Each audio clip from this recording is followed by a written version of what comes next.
Hey guys, welcome back to today's video. Today is Wednesday, January 26th, 2022, and today we are going to be talking about Justice Stephen Breyer, who is deciding to retire from the United States Supreme Court in a surprise announcement for both Democrats and Republicans across this nation, as what is expecting to be Joe Biden's ability to fulfill his campaign promise that he will nominate a black woman to the Supreme Court, and thus she would be the first black woman ever confirmed to the United States Supreme Court. And in seeing this retirement, this has completely changed what the Democratic Party is likely to campaign on through these next midterm elections. The Democratic Party has always been a very quick party to focus on the midterms and focus on issues besides the ones that they are really doing poorly in terms of the public viewage and response to the way that Biden is handling his presidency. For issues such as the economy and the coronavirus and inflation that tied in with economy, foreign affairs, immigration, a lot of these issues, these are things where Joe Biden simply isn't performing to his best capability. I mean, Joe Biden definitely was approved of a lot more when it came down to every single one of those cases back in January, February, March of 2021, but has since fallen flat in terms of support and the amount of people that actually support what Joe Biden is doing when it comes down to those issues. But the Supreme Court is a bit different.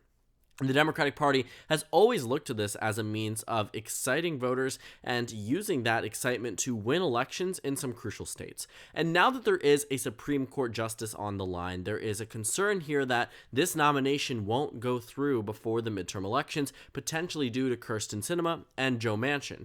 And the concern here isn't just that it might not go through, but also the possibility that a Supreme Court retirement could be something that would be up to the Republican Party if they were to win in these midterm elections, which puts the Democratic Party in a better position, mainly because they are going to be able to argue to the voters that you need to turn out to vote to prevent Republicans from blocking Stephen Breyer from having his new nomination confirmed under Joe Biden until the next presidential election. And the Democratic Party could very well use that to much of their own benefit. And another thing that I do want to say is that with a surge in support for a new Supreme Court justice and discussion about who that might be and an entirely new grueling nomination process, you raise concerns about what the Supreme Court can do. And that brings us back to this ruling that we were expecting to see this summer on Roe v. Wade, or not necessarily on Roe v. Wade, but on a law that could completely break what we have known Roe v. Wade to do. And that has set a long-standing precedent for decades now that abortion is legal in this country, and potentially it could be limited by this new ruling from the Supreme Court. And if that ruling does end up going through, the Democratic Party will have more than enough ammunition to turn the Supreme Court into a national issue, because there is a nomination on the line, and if no Republicans decide to vote for it or announce that they will not support a new nomination to the Supreme Court, and then the Supreme Court decides to push forth a conservative agenda despite there being a Democratic trifecta in this nation, the Republican Party and conservatives in the courts and across the nation will look bad.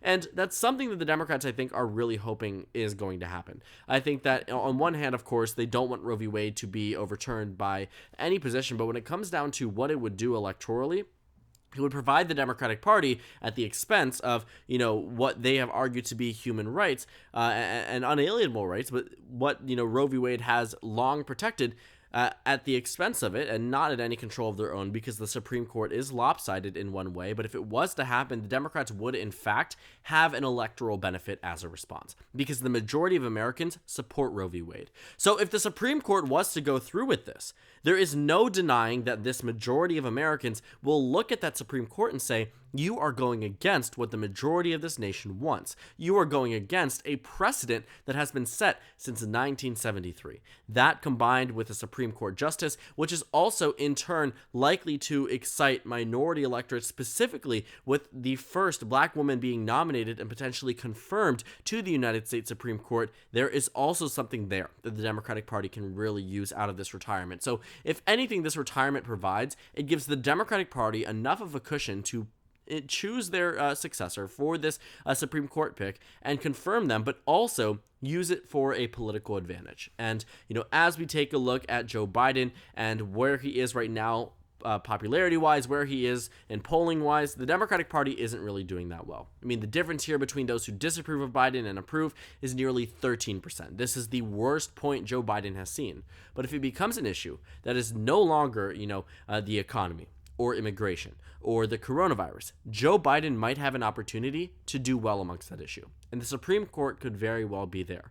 Because anyone who pays attention to electoral politics or any type of national news media, they will know that the Supreme Court is lopsided in favor of the Republican Party by a majority of 6-3.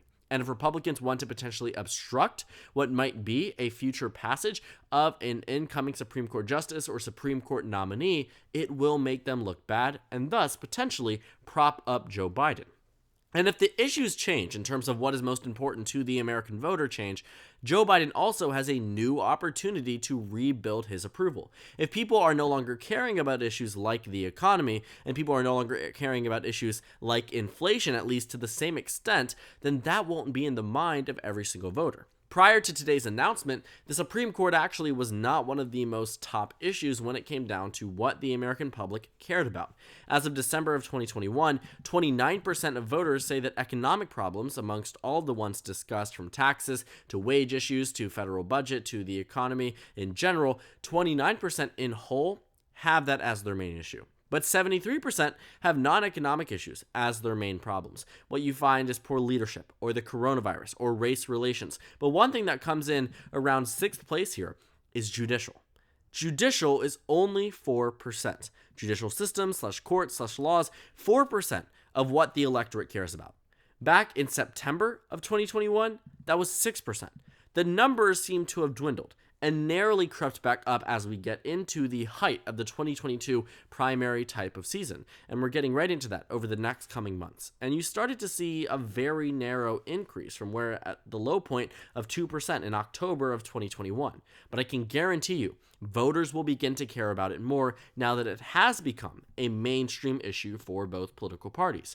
And doing so, the Democratic Party also benefits from the fact that these swing state and key race electorate, Senate races are going to be closer watched than before. People are going to look at this as whether or not there will be the ability for Democrats to pass future Supreme Court justices through the United States Senate. And, seeing the fact that there are so many close races that truly could make or break the Democratic majority, people are going to be more inclined to back whichever party they believe are more going to fundamentally represent them in the United States Congress. And for the Democratic Party, that actually benefits them because people are going to turn to them to uphold issues like Roe v. Wade and uphold other types of precedents that have been set for a long-standing period of time that are now at risk because of this 6-3 majority that Republicans have on the Supreme Court. With 8 key Senate races, the Democratic Party is going to use the Supreme Court as a means of, arguing to voters that if they lose these Senate races, it is entirely possible that Stephen Breyer will not be able to be replaced by a Democrat. And that would truly be only arguable if Kyrsten Sinema or Joe Manchin are going to hold up / throttle the Supreme Court nomination process. If they were to say, pull some type of unity or bipartisanship type of card, they could say, you should have an independent in the Supreme Court. You should depolarize the Supreme Court. You should have a swing vote. But that probably isn't going to be the most realistic outcome of what's going to happen next over the next couple of months. But if that was to occur, and they did end up holding it up till November, Democrats would have a card to pull to say that you should elect not only all of the Democrats that are here right now, but also pick up races in Pennsylvania, Wisconsin, potentially North Carolina, and Florida in order to make Kyrsten Sinema and Joe Manchin irrelevant when it comes down to the United States Senate. Put them in a position where their power is no more. Because if you have 2 senators that were previously not there, that will be unalienable, yes votes for the Democratic Party, that puts Sinema and Manchin right with the Republican Party, but 50-50 means it ties, and Kamala Harris breaks the tie, which means that there is going to be a Democratic majority beyond what Manchin and Sinema contribute to the United States Senate. And one thing that I do want to say before we move any further is that Joe Biden made a promise. Joe Biden made a promise that he would nominate a black woman to the Supreme Court, and Press Secretary Jen Psaki said that he certainly stands by that campaign promise. And that was at 4:09 p.m. today, just over 2 hours ago. This is moving quickly. We know that he's going to nominate a black woman, and we know that this is something that is going to happen soon. We have seen and heard from the insiders close to Chuck Schumer that they want to expedite this as fast as Republicans did for Amy Coney Barrett. You're talking about a 30-day trial and question and nomination process altogether before she ends up on the Supreme Court. But there is always that concern that there is going to be throttling from Manchin and Sinema. But this nomination itself, I think, is a testament to Joe Biden potentially completing a campaign promise and trying to use this as a means of expanding, number one, the Democratic Party's ability to reach out and win over minority voters, specifically black voters, with this nomination process. And also to clarify, by the way, I think that this is something that we have seen circulate amongst different media sources. Kamala Harris is not going to be this Supreme Court nomination. I think that's something that people are really trying to circulate right now with this discussion about him nominating a black woman, just as he made the promise to nominate a woman at that debate against Bernie Sanders back right before COVID-19, or maybe right at the peak of the beginning. But, seeing the nomination process here, Joe Biden is not going to choose Kamala Harris. I think that's something that we need to understand. There isn't some type of masterful plan to end up with Kamala Harris as a lifelong Supreme Court justice and a new vice president in the White House. Joe Biden was very happy with this choice, I would say, with Kamala Harris. At least he seemed to be. And I don't see really any indication that he would choose his sitting vice president as the next Supreme Court justice. It really doesn't make any sense. And honestly speaking, I think Kamala Harris has many more political aspirations beyond the vice presidency, or at least plans to at least run for them as she did back in 2020. But back to my point about how this is going to be used politically, what we are going to see is that the issue of the judiciary is going to be increased in 2022 as a response to this retirement. People are going to look at this and say, if Republicans were in leadership right now, it is entirely possible that Breyer's retirement would be in vain, because there would not be the ability for Democrats to pass a new Supreme Court justice. But of course, that is, all speculation. There is no reality in our current one where the Democratic Party does not have the majority. They have the majority and will likely pass a new Supreme Court justice. But because we are starting to discuss the Supreme Court again and new justices, that again brings back up the issue of Roe v. Wade and a bunch of other issues that are now dealing in state legislatures, such as voting rights or the Voting Rights Amendment, that could be shot down by this conservative Supreme Court. And this also goes back in the face, I would say, of those who said that Stephen Breyer is not going to retire. It is something that we could all have predicted. I think that, when we were talking about what the strategy would be here for Democrats in 2022, it actually was a retirement, because there was a lot of push on Stephen Breyer to retire back in summer of 2021, and he effectively said no. All of these people petitioned to him. Top Democrats, major progressive and centrist leaders were pressuring him to retire, saying that it was time for him to leave to prevent what happened to Ruth Bader Ginsburg from happening to Stephen Breyer, a forced retirement, and something that the Republicans would eventually be in control of and force that new Supreme Court justice to end up on the court system, just as what happened with Amy Coney Barrett. And people were saying, because he's not choosing to retire in summer of 2021, that he simply isn't going to retire in 2022 and will likely wait until the next Senate elections, and by that point, it will be too late. One thing I do want to say is that it probably would not have been too late regardless. The Democrats did have that lame duck session, and it is entirely possible that they could have passed a Supreme Court justice before the January elections, January inauguration for the newly elected Republican Senate if they were to win it.